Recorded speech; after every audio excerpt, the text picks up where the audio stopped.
The Little Things, the newest movie to air on HBOMax, which is also airing in theaters.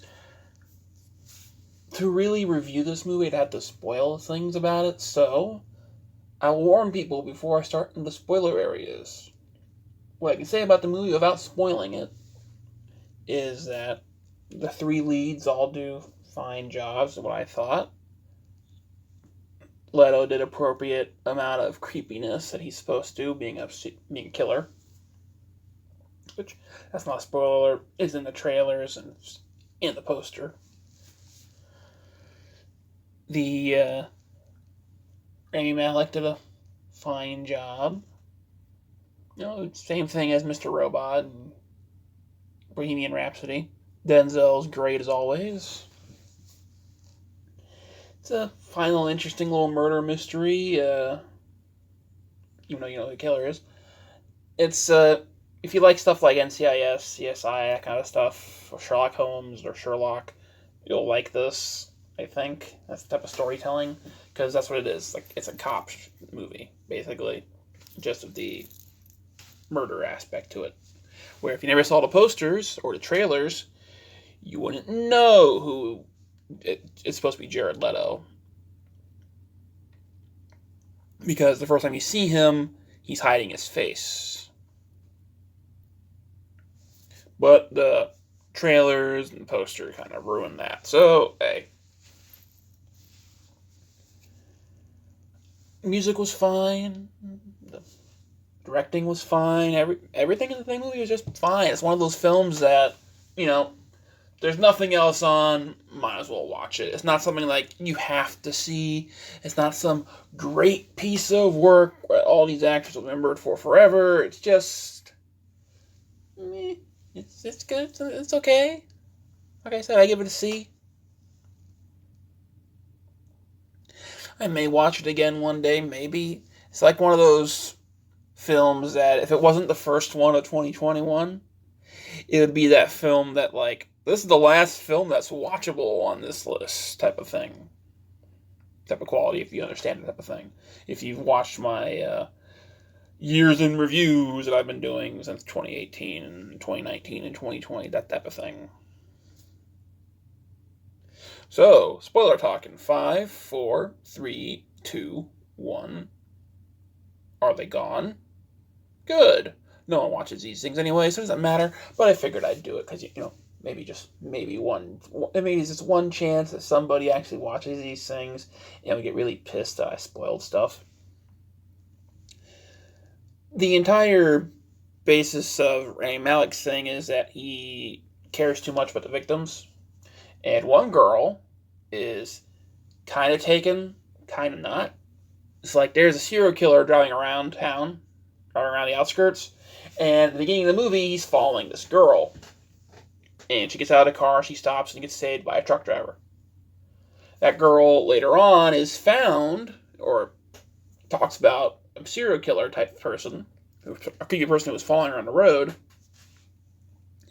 at the police station.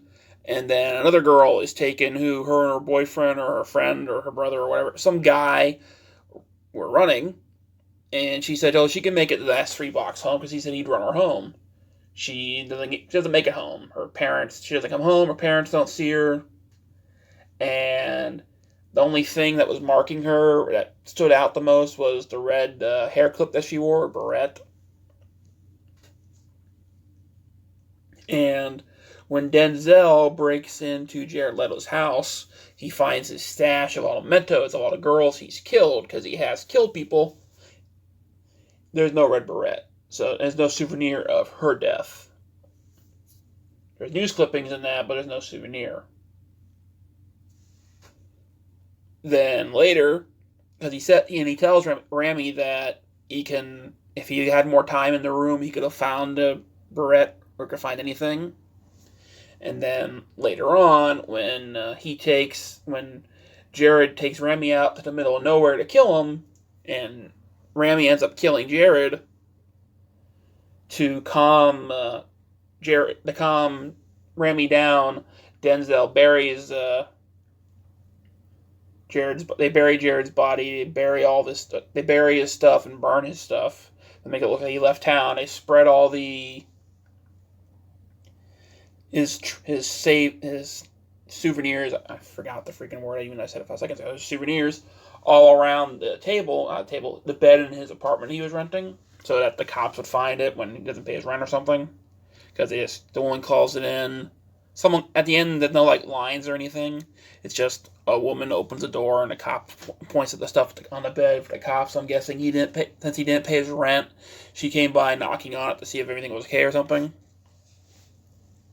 And he gives Rami a red beret to make him feel better about how, okay, he did kill the guy who killed the girl. He said he'd bring home, make him feel better. And then you see at the end of the movie when Denzel's burning all of Jared's stuff on his land, that he throws a pack of barrettes in the fire that's missing one, the color red. So was he the killer of the girl because he didn't have a news clipping, but he didn't have any souvenirs from her? Or did he just say that because he did say he was a crime buff? I mean, he had killed some girls because of the souvenirs and stuff and the photos, but he didn't kill that particular girl. That particular girl was killed by somebody else. The killer from the first beginning of the movie, because the beginning of the movie, the guy has a white car. Jared's a green car. So that ends the spoiler discussion part of it. As I said, I just gave it a C. You can watch it, you can not. It's no big loss if you don't see it, in my opinion. Thanks for watching if you did. I doubt anybody did. And see you next time. Maybe. Probably not. No one watches this crap. I just do it because I'm bored.